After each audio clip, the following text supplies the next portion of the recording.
Hello, HR Indiana Conference attendees. Thanks for joining us for our virtual recorded session on to rate or not to rate. That is the question. I think arguably performance management and performance ratings in specific has been one of the most hotly debated topics within HR and business leadership circles over the past few years. And we're really excited today to dive into this important topic with all of you. So I'm Megan Nail. I'm the Vice President of the Total Rewards practice at First Person.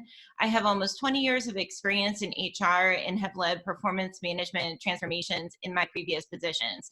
I currently focus on total rewards, performance management, and compensation analysis at First Person. And Rebecca, my co-presenter, I'll let you introduce yourself. Excellent. Thank you, Megan, for the invite to join you today. Rebecca Ellis here. I help lead our performance division that's really focused on strategy and culture consulting at First Person. I have also spent about 20 years in HR in various aspects, mostly in OD-related functions, and was most recently leading a global learning and talent management function at Allegion before joining First Person just about a year ago. So excited for this chat, Megan, today. I think we've got a lot of really exciting things to talk about, and hopefully we'll give some folks some really deep things to reflect on. Great, thanks, Rebecca. And thanks for bringing up, we're going to give you some really deep concepts to think about. We're going to get into a little bit of brain science and some different things, but we're also going to leave you with a lot of practical tools that we hope that you can implement in your organizations as you work through your own performance management journey. So a little bit to start about the format of our discussion today. So we know you are joining us virtually, pre-recorded. We have this designed as a debate. I will ensure you that Rebecca and I are great friends and colleagues, and we actually think more similarly on this topic than we do differently, but we thought it would be fun to present this in a debate type of format. So since we're not live with you, we won't be able to do live polling questions as we will in the live session, but we do encourage you to reflect throughout on kind of what your thoughts are on this topic. So we'll have different pauses for reflection points throughout our presentation today. So let's go ahead and get started. So what we're going to cover today is a little bit of the history of performance management and why there has been this call for change around this topic. Rebecca also has a lot of change management background in her toolbox and area of expertise, and I think there's almost no bigger change management within the tactical areas of HR than performance management. And then we'll get into our interactive debate on performance ratings and share some back and forth on research and experiences, pros and cons on those. And then we'll move into designing a new approach in some different areas that you may want to think about if you're considering redesigning your own performance management process. And finally, as I mentioned, we will leave you with next steps, tools and resources that you can implement in your everyday work. All right, so as I mentioned, we can't be as interactive in our virtual recorded session as we had hoped.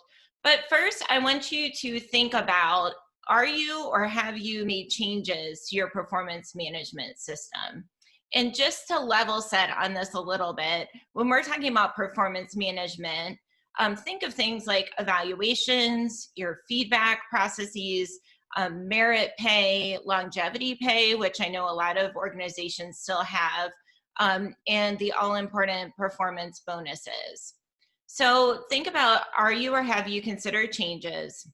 Deloitte reported back in 2015, so 5 years ago, that only 12% of US companies were not planning on making changes.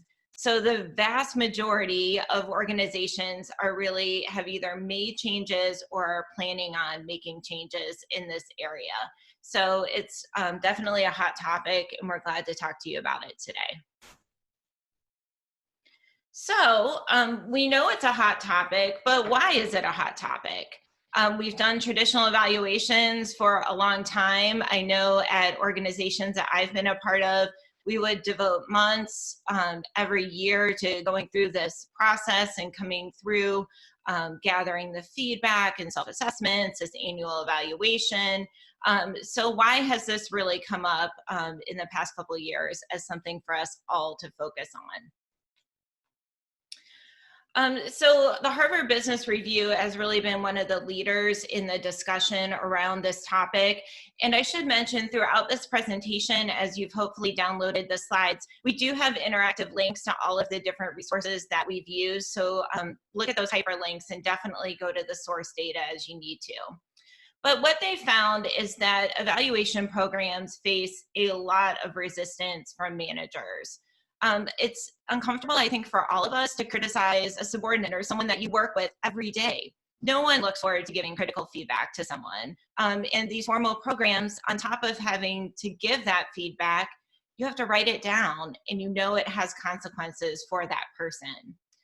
I think we all recognize that we generally have a lack of skill in providing feedback, whether it's positive or critical or somewhere in between. It's just not a muscle memory that we've worked on in many organizations. When we get into appraisals themselves or evaluations, there's a lot of mistrust on if they're valid or not. And are they asking the right questions? What do these ratings mean? And we'll talk about that more later in this session. And then I think a lot of organizations have moved to a manager as coach role.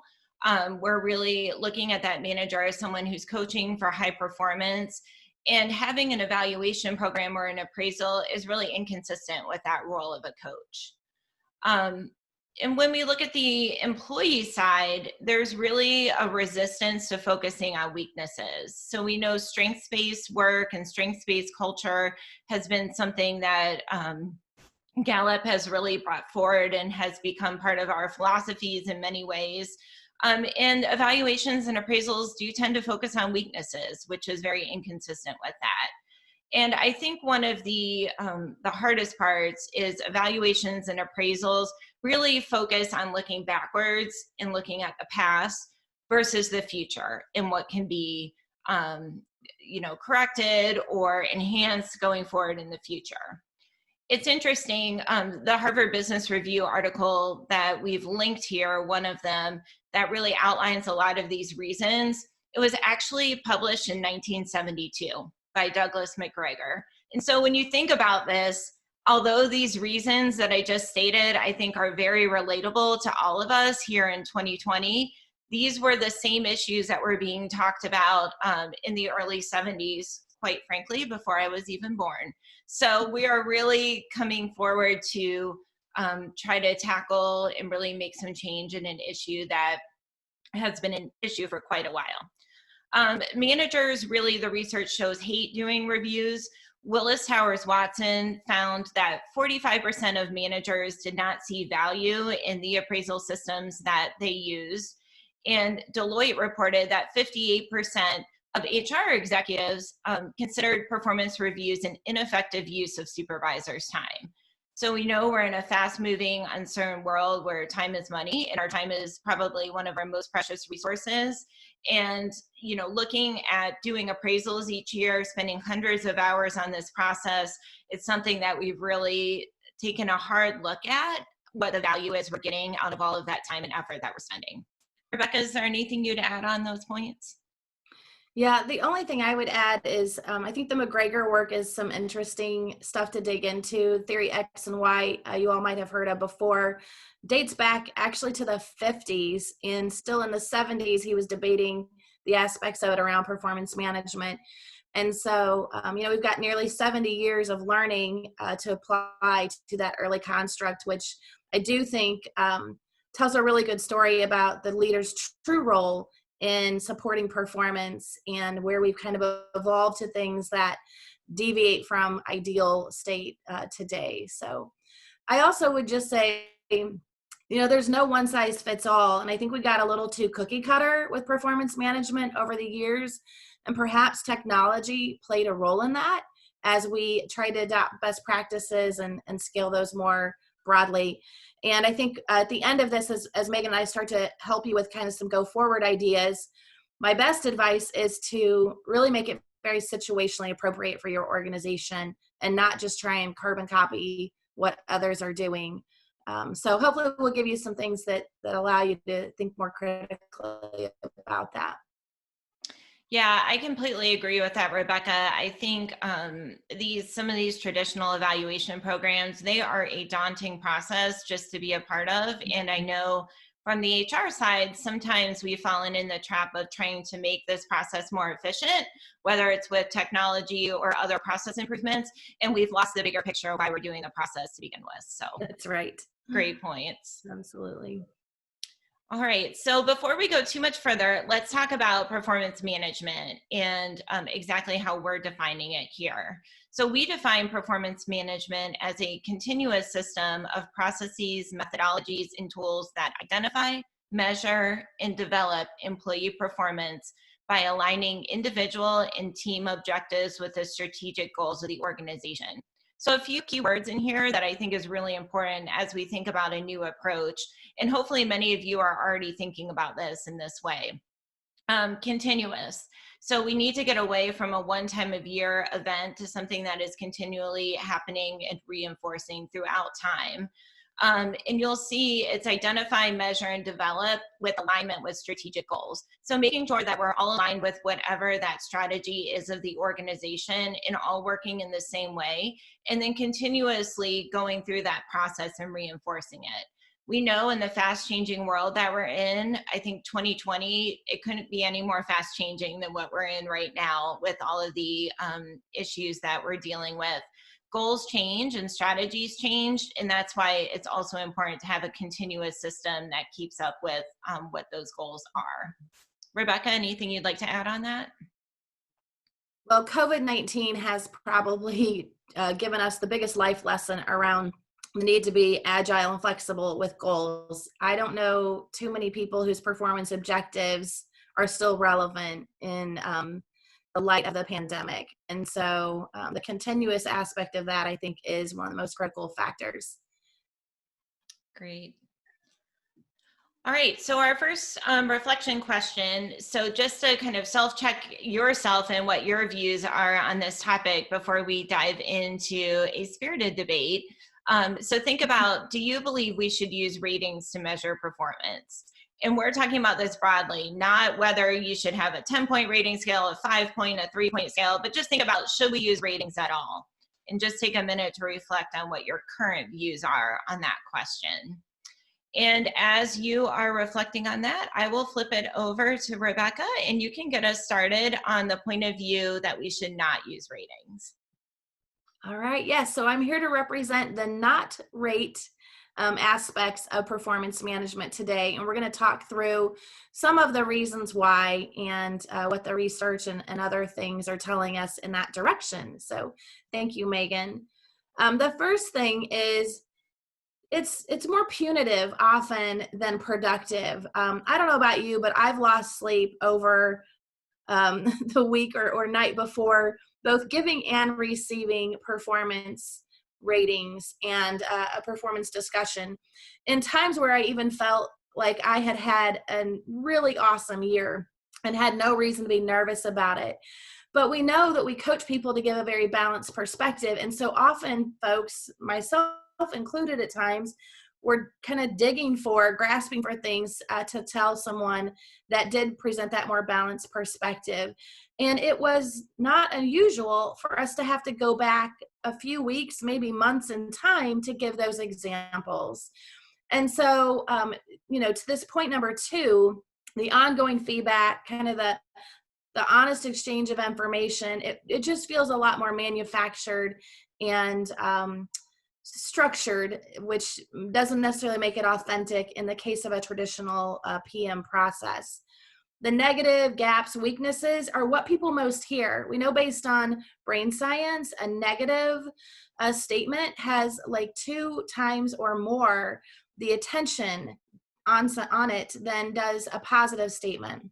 And often people are suggesting a 3-to-1 balance of positive and negative because of that. And so we grasp those things. That's what we hold on to. We beat ourselves up over it. And so therefore we leave feeling negative, even if in balance things were not necessarily headed that way. And even though pay for performance is a strong goal, it doesn't necessarily always tie back to the rating.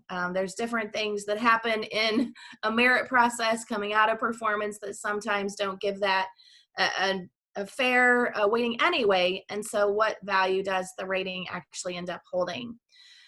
So those are some high level concerns. We're going to drill into some specifics around these and other things here.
95% of managers are dissatisfied with their performance system. And Megan, I think we're seeing both slides now. You might have to flip your Oh, view. thank you. Let me, the joys of technology. That's right, I'm virtual. So thank you, Yeah. friends, for your patience. You'll also have the link to the video so you can watch and share that on your own as well if you'd like to see it outside of the presentation. I know at times it probably got a little bit choppy on the video, but the audio hopefully helped you hear the story. So by and large, I mean, these are not like numbers that are hard to distinguish what the majority vote is, right? 95% not liking the performance management rating system. 90% of even HR leaders believing that these ratings are not giving them accurate information. And then 2/3 of the people who are being paid as top performers are not seen as top contributors by their peers. And so the rating itself is not good at helping us distinguish the high performers for a variety of reasons of rater inflation, bias, things that we'll talk a bit more about here in a second. So what are the reasons that performance ratings don't work? I just alluded to one of them, which is bias and accuracy. We could probably have a whole hour discussion just on that factor alone, but we'll dig in here a bit more in a second. The negative effect on employee engagement and performance, I think I mentioned even in my own story, there was a year or two where I was just, in my opinion, killing it. I was working crazy hours.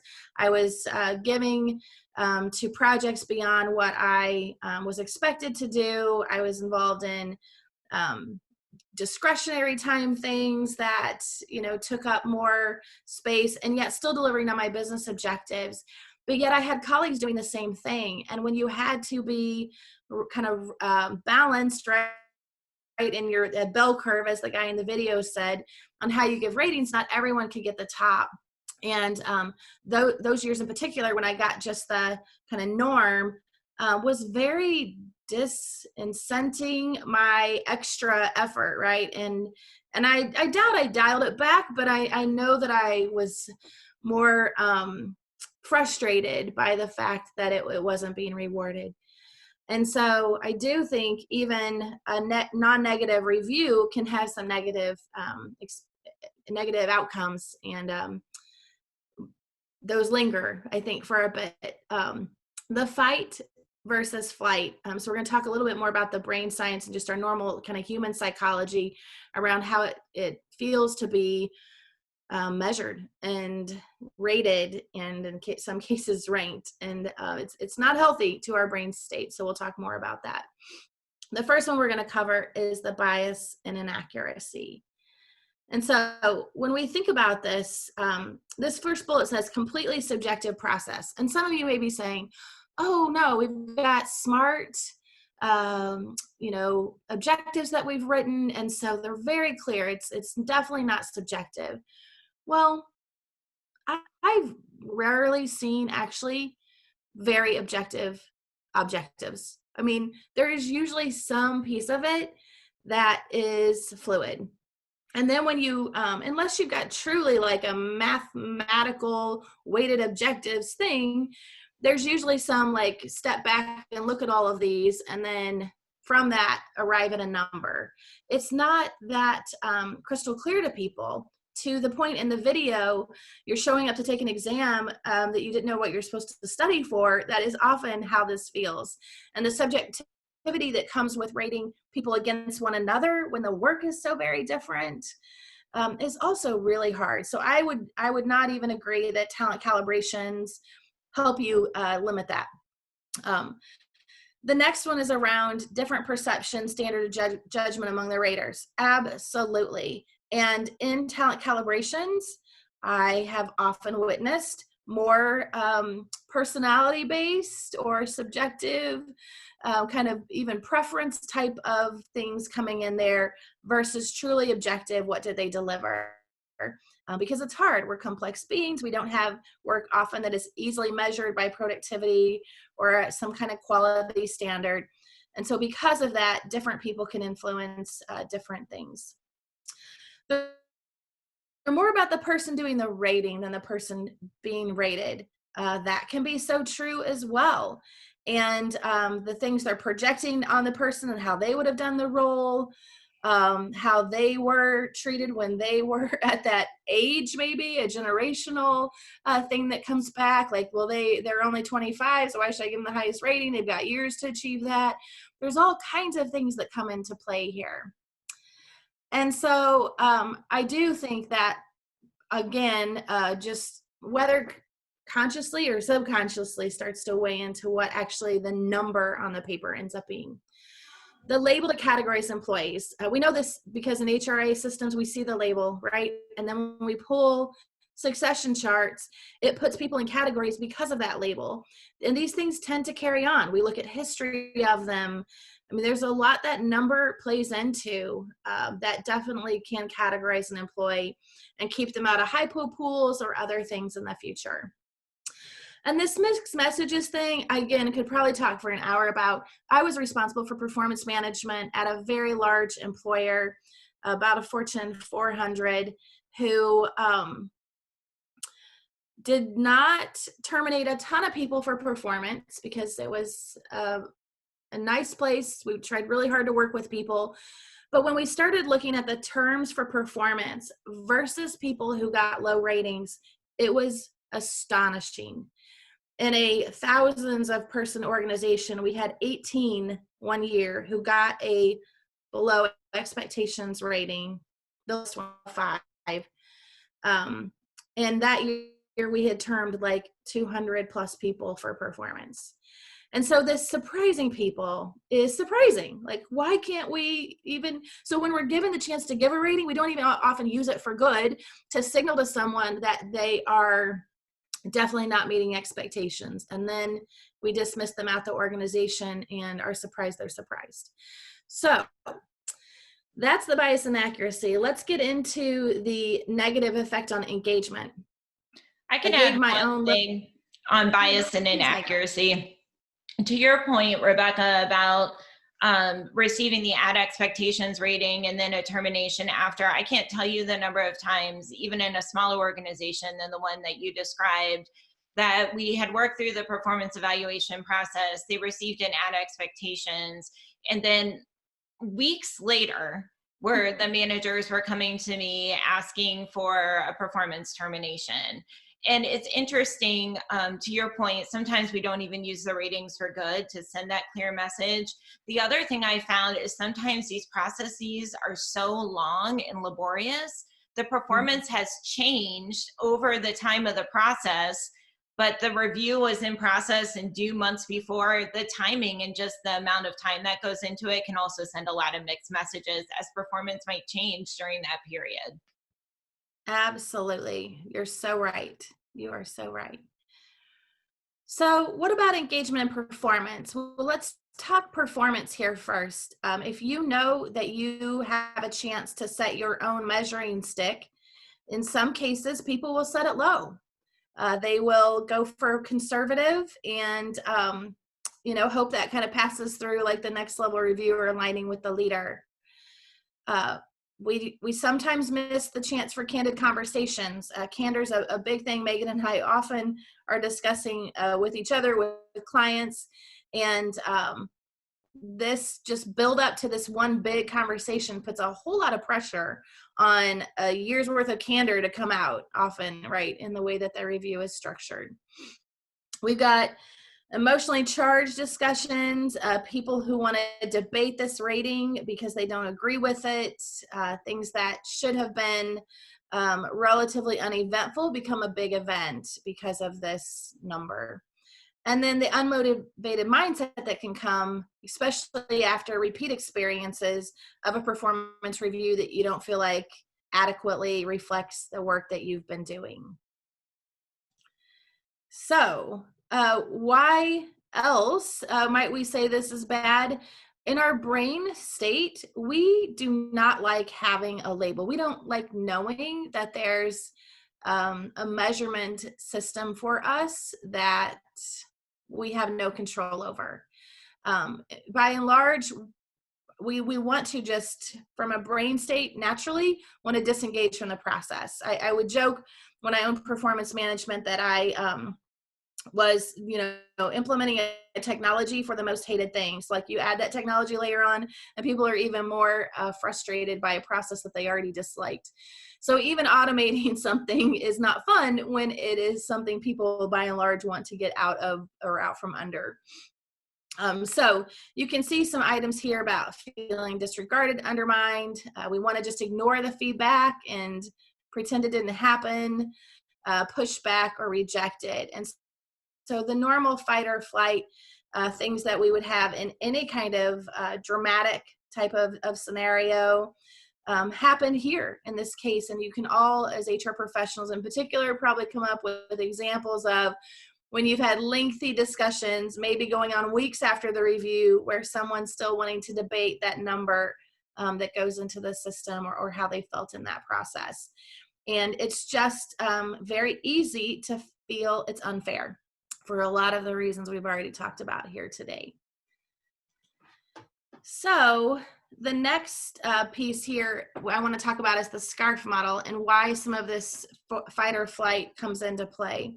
If you've not heard of SCARF, it was created by David Rock, and he is a neuroscientist. Neuro leadership is his specific area of focus, and he runs the Neuro Leadership Institute in LI. He wrote a book called Your Brain at Work, which many of you have probably read, and he started to outline the factors that are required for us to feel fully engaged. And those are labeled as SCARF, which I know you probably don't need much right now outside. It's quite nice this time of year, but it stands for status, certainty, autonomy, relatedness, and fairness. And so if you think about those factors as it relates to a traditional performance management approach, they are generally underserved, underutilized, underworked. Status. Even if you have a self-rating, you don't get to weigh in on what happens finally. And so you don't have status in the decision in most cases, right? This is not a co-created thing. You're not able to weigh in often at peers. And so in the case where we're having people compete against one another for a limited number of top ratings, you are really not left with a vote for that.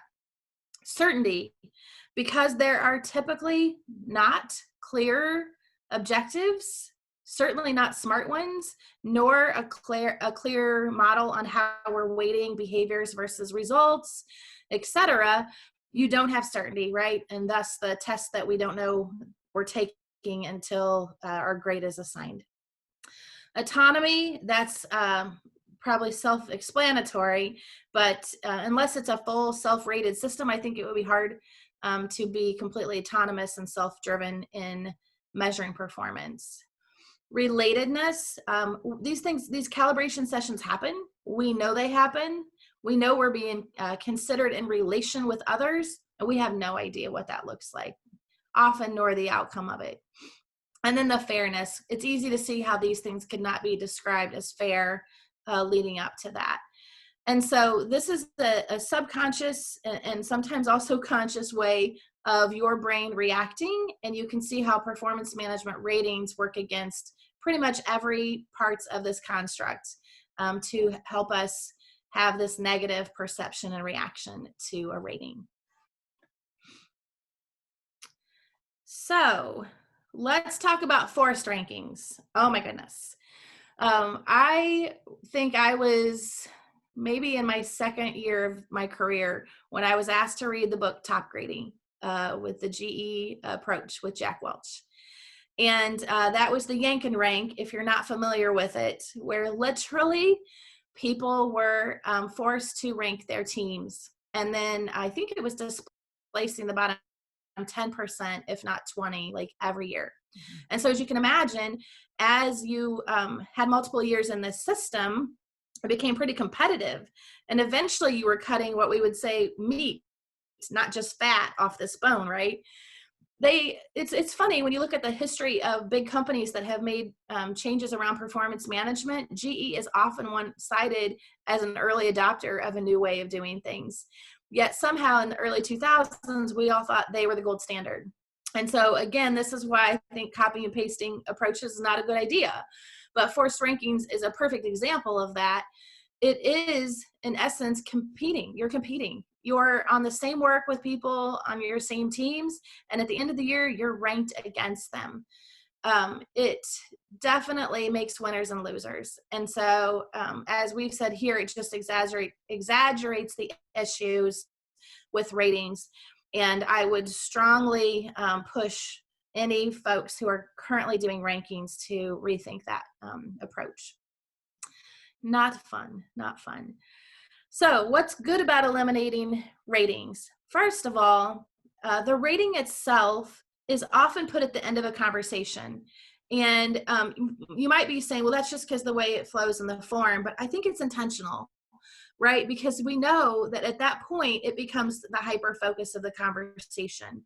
And so what if that was out, right? What if we could just focus on performance in retrospect and in future? A rating is all retrospect. It's all what you've done previously, right?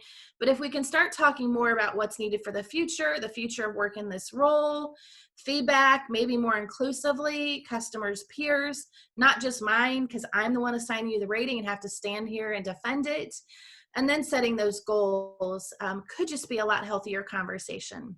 We get rid of rater bias, because the rating is no longer in play. And so therefore, a lot of the biases and debates that happen to get to that point of that rating don't have to happen. We know there are inequities among groups, type of work. We talked about generational and others that happen just as a result of the conversations in the process. And so those will be eliminated. And then back to the first point, it really does help us get more future oriented and less past oriented. So there's a quote here, which I think tells a really interesting story and one that I've often witnessed. I sat on a call in 2013 when Microsoft was announcing that they were doing away with ratings. And of course, the call was for HR professionals, but I remember people were so worried and concerned for what would we do without this number. It was hard to even find the positive in the coolness and the things we were helping the whole entire employee base win if we got rid of it. Instead, all we were focusing on is what we were losing in HR. If I don't have that number, I can't make a 9-box. If I don't have that number, I won't be able to distribute pay for performance. And so I do think in a lot of cases, HR itself has been the main change barrier to getting this shift done. And so this is just one that talks about how conflicted we are as an HR profession and have been for a bit on the idea of this. But if you ask any employee, any manager, probably even any C-suite team member, they're not as conflicted. And so that probably should tell us something about what the right answer is here. So we believe, in my point of view, I'm pitching here that we no longer need to rate people to let them know where they stand, that evaluations and feedback are important and necessary, but they do not require labels. So we'd like to ask you the reflective question again. Based on that, where now do you stand on using ratings to measure performance? So if you dialed it up, dialed it back, but we're going to give you a minute to reflect on that. And then Megan is going to pitch the alternative point of view, which I respect. Still fun to debate. Yes, Megan. It is fun. And you've presented a very compelling case, Rebecca. So I feel like I've got a tall order here in front of me to talk about the alternate perspective of keeping performance ratings. And although we're doing this debate and good fun and good jest on this, I want to go back before I start speaking about really there is no one size fits all. And I know Rebecca and I, really strongly believe that. So you have to really take this information and synthesize and think about what is right for your organization. And that's what we're going to help you do at the end. But let's talk about some of the pros to performance ratings and why you might consider keeping them. So why have evaluations? And let's just start with that. Why have evaluations in general? What value do evaluations and appraisals bring to your system? They do provide a great way to document performance. We know it's important to have documentation in different forms, and it is a clear and consistent way to do that. It is also a way to allocate rewards, especially merit increases. I know as much innovation and revolution has gone on in this area, there is still a very tight link for most organizations between some sort of annual evaluation or quarterly evaluation, something with that pay for performance and merit increases. It also does provide accountability and objectivity. I know Rebecca talked about how subjective some of this is, but there is some value in having a consistent tool that is used throughout the organization to provide that feedback. And it does force your managers to be accountable to ensure that they are providing that feedback at least on a periodic basis. So I'm going to talk about 3 main points on why performance ratings work. Those are transparency and fairness, clear messaging, feedback and development, and reward allocation. So those are my 3 points on why you might want to keep performance evaluation ratings. So let's start with a quote on this side is even when companies get rid of performance evaluation ratings, there's still a rating system. It's just not transparent. So it's something that's done behind the scenes without the input of the people being evaluated. It's hidden kind of in this black box. People are still talking about how other people perform, and they're still comparing employees and what their performance is. You'll see a link at the bottom of this slide. This is an alternative article from the Harvard Business Review, and part of it is written by Facebook. And they found when Facebook looked at their employee base and did a survey that 87% of their employees wanted to keep performance evaluations and performance ratings in specific. So there is value to this into somewhat keeping it transparent and open. So let's talk more about transparency and fairness. Evaluators really need to be credible and motivated to get it right. So we know that there are comparisons that are happening, whether they're in a formal system or an informal system, calibration sessions where managers are getting together and talking about their employees and performance. They do work. I've seen them work in different areas. Nothing is perfect, certainly, but there is value to having managers come together and debate, deliberate, champion, and challenge each other on how they're seeing their team members. I know we've all experienced this in reality, sitting through these sessions and working with managers. We've got tough graders that are saying at expectations is a really good rating, and that should be seen as really positive. We have others who want to give the highest rating to all of their individuals. And it does, if you don't have this mechanism to get people to talk about how they're rating and how they're viewing performance, I'm not sure it would lead to as rich of a discussion. It's also really important for employees to have a voice in the process.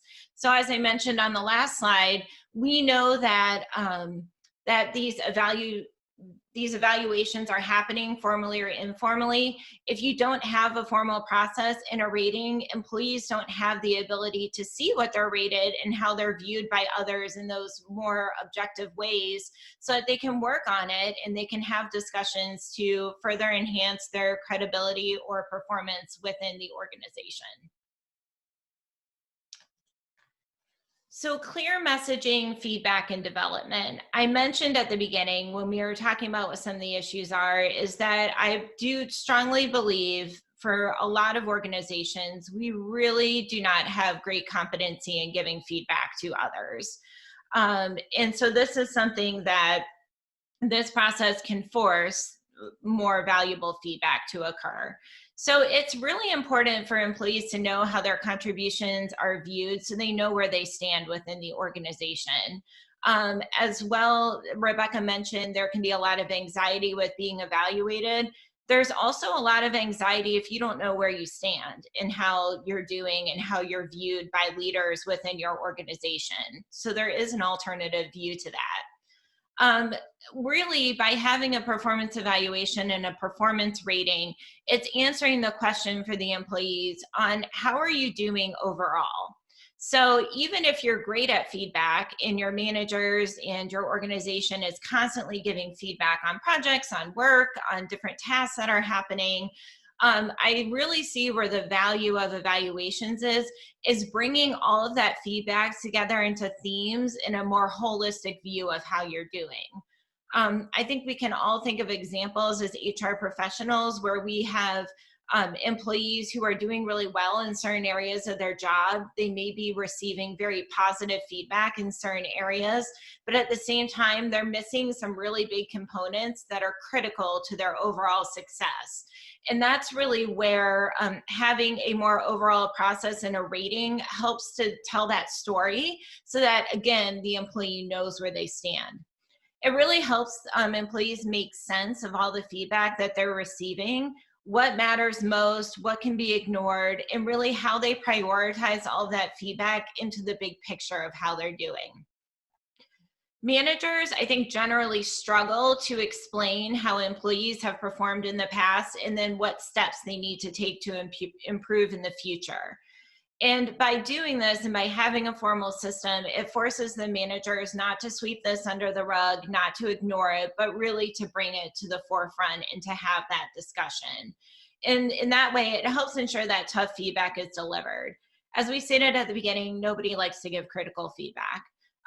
But by having this mechanism and being forced to step back and look at it on a periodic basis, it's making sure that these rich conversations happen. So when we look at brain science, there's, like I said, there is some alternate view on this. Many people have strong reactions to not being rated because they're anxious with the uncertainty of not knowing where they stand.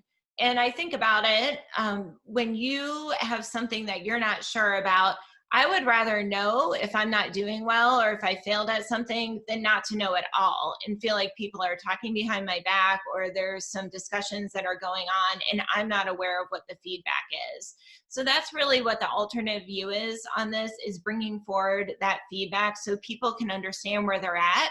And most importantly, either use their strengths to continue to perform in a really strong manner and to reinforce those positive behaviors, or of course, in the alternate, to turn around and if they've got some challenging areas, address that. So there are some studies that do show that employee performance drops when ratings are removed. So there's a Gartner study that showed that these performance dropped by 10% right when performance review ratings were removed, and then dropped another 4% a few years later. And when they really dove into why this happened, it was because managers struggle to make and communicate pay decisions or just performance feedback without having a rating. It is to some extent a little bit of a crutch for your managers and something that they can kind of lean back on and feel more confident on. They've also found that time spent on informal conversations decrease. So managers, I think a lot of the idea of moving away from annual performance evaluations is that now we're saving these hundreds of hours and these managers will use this time throughout the year to provide this feedback.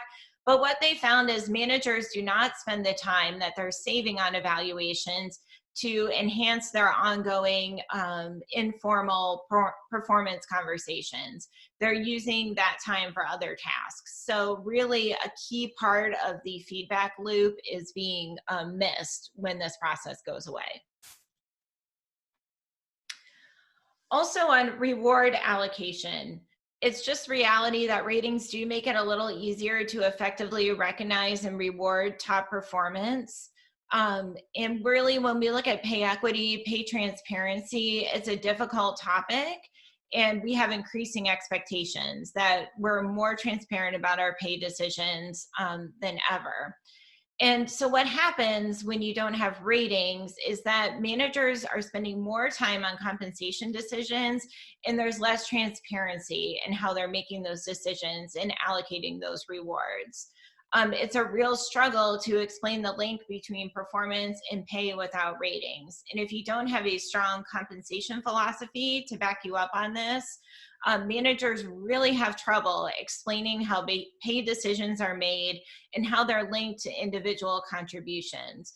And we know when managers can't explain that well, employees will rightfully so fill in their own ideas on how that decision is made, right, wrong, or indifferent. And then it can lead to all kinds of negative consequences for your culture. Things like favoritism and bias can kind of creep into your compensation process. So, in summary, I would not advocate that performance ratings are perfect. They are not. And there are definitely issues. But when you look at the alternatives, they do provide a lot of benefits with communication, transparency, feedback, and reward allocation. So performance ratings are truly far from perfect, but they're also far better than what the alternatives are. Rebecca, is there anything you'd like to add on any of that? No, you did a great job, Megan. Thank you. All right, so now we're going to ask you to reflect again on if I was able to change your views at all on should we use performance ratings to measure performance.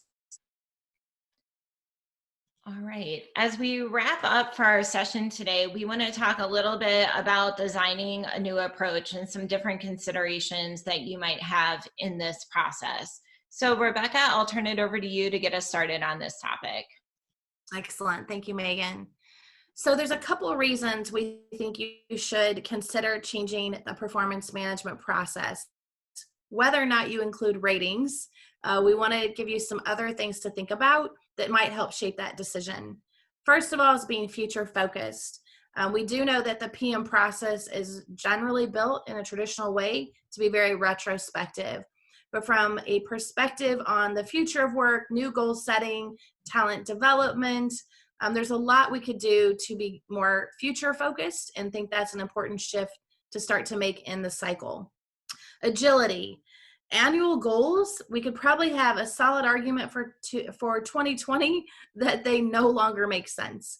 I've been in organizations that set quarterly or trimester-based goals and even reward people on those more frequent points. And I think that that's something we should really start to take into consideration. Being able to more closely match the demands, either internal change or external. Teamwork. This idea of being very individual focused when a lot of our work is done collaboratively in teams and cross-functional groups. Those are elements that should really start to infiltrate a performance management process. And last but not least, development. There's a lot of already discussion about how we focus differently on development conversations and not package them in a PM conversation. And we definitely would advocate that it needs more attention and focus in order to get our complete employee base ready for the future work that's coming. So let's talk a little bit more about how this all relates to your specific organization. Megan's put together some great resources for us to take a deeper dive in your own work and see where there might be opportunity. Here's some sample of those questions. You know, what is the purpose and goal of a performance management process in your organization? So what are you trying to get out of it? What problem is it solving for you? How do people view it? What's the voice of customer around this today from your managers, from your employees? Do they find it valuable, effective, efficient? What could you learn from them that gives you more situational or culturally contextual feedback that shows you how close it is to a match or mismatch today? What takes the most time and resources to complete? Is it the technology itself? Sometimes we've over-engineered those things because there's lots of bells and whistles to turn on. Or is it the conversation itself? And they need help really structuring a discussion guide that gets them to the point and allows them to convey the information they need to on a regular basis.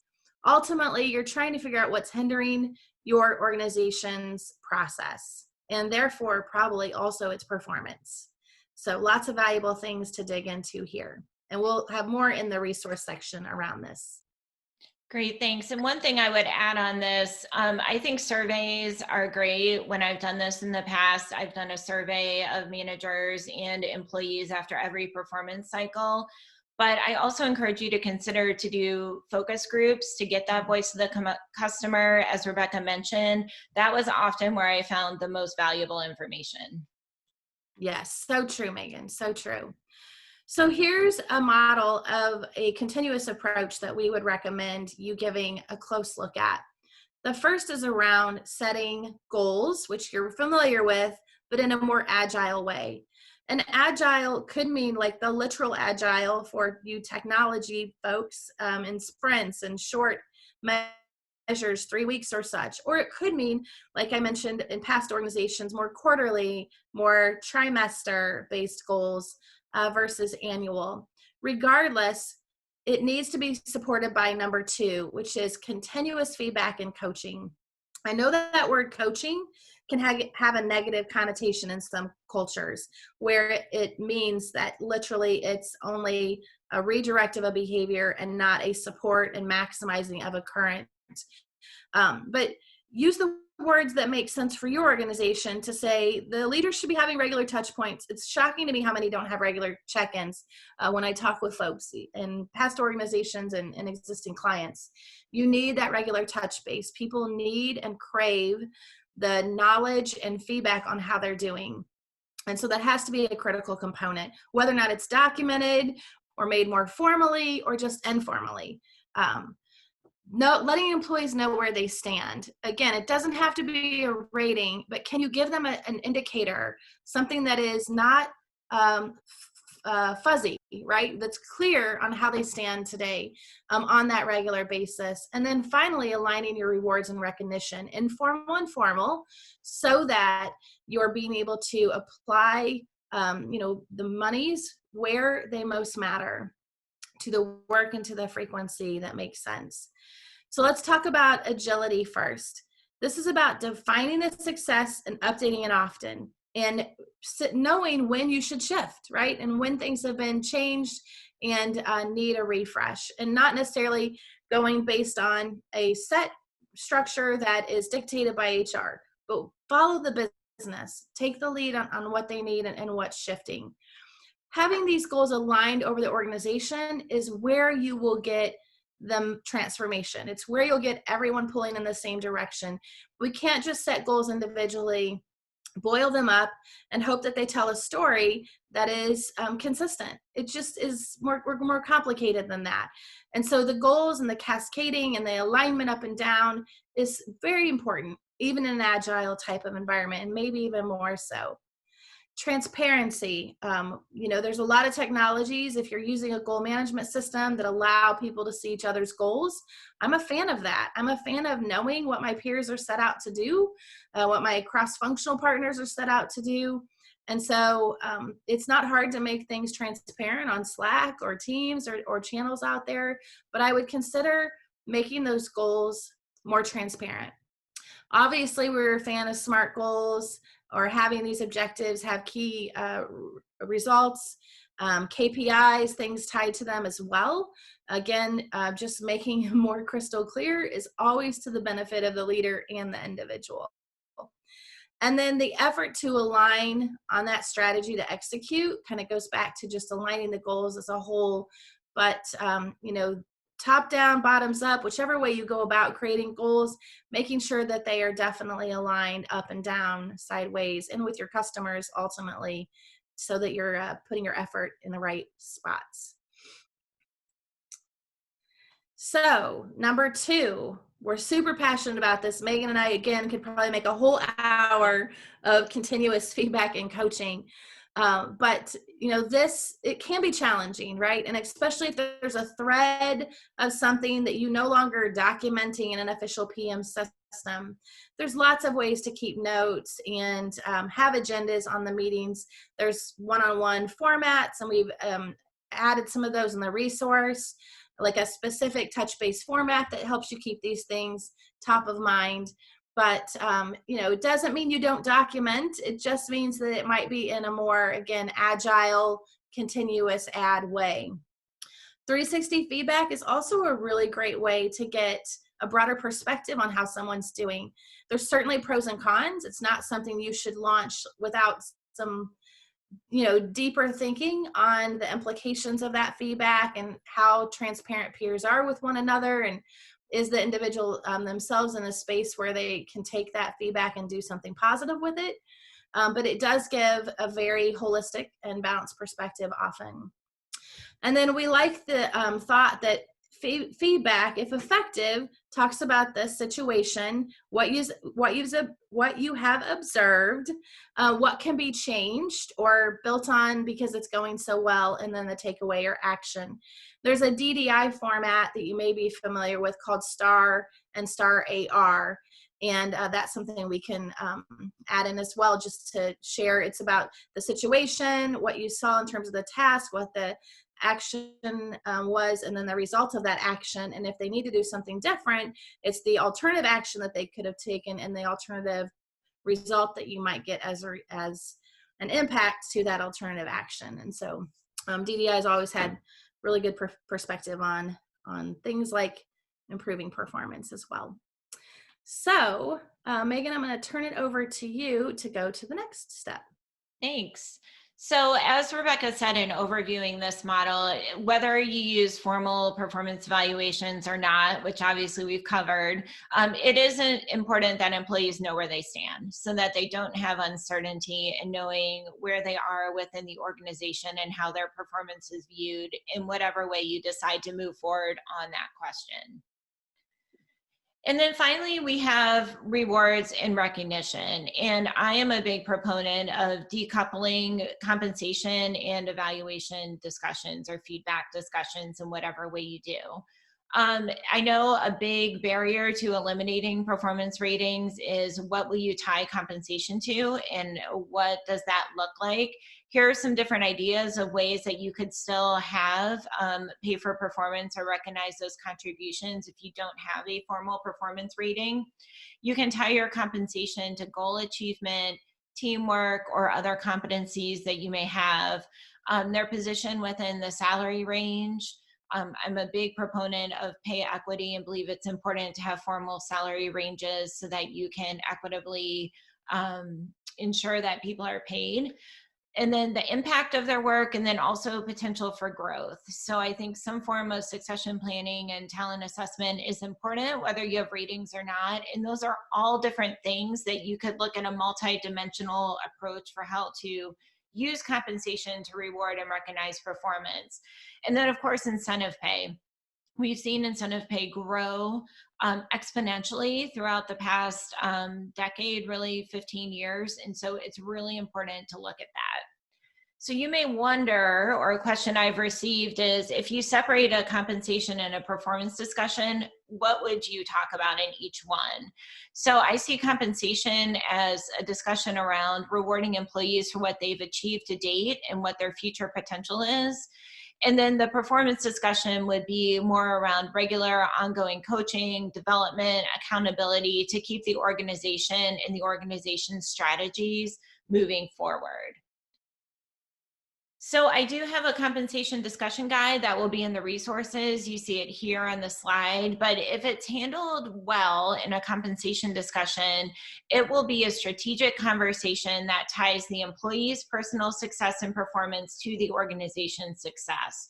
So it's a really good opportunity for a rich discussion around compensation and to ensure that everyone is aligned and how it all relates back to the company's goals and strategies. Mm-hmm. So talking about different approaches to pay for performance, I think we need to move from a pay for performance to a pay for talent approach. And if you really rely on performance ratings to determine your pay, you're really, again, focusing on what those past accomplishments were. And while a part of that may make sense in this agile business environment that we're all in, it's important to look at the talent you need for the next year and also consider rewarding based on the value that individual brings to your future goals and strategy for your business.